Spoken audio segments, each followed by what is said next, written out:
but I'm already crafting my escape plans. Cause this cat's looking to start an argument, and he'll be determined to make me a part of it. Some folks aren't happy without conflicts, but I'm not in the mood to suffer through nonsense.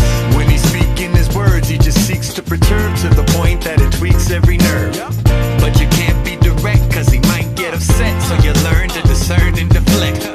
See, I just wanna make this conversation end. If it gets him off my back, you know I'm happy to pretend. And so I say whatever you want to hear, cause we do better when I'm insincere.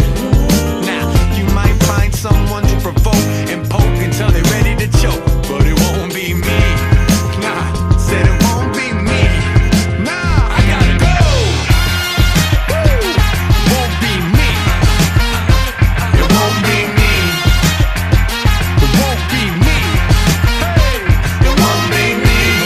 Nah, it won't be me. It won't be me. No, it won't be me.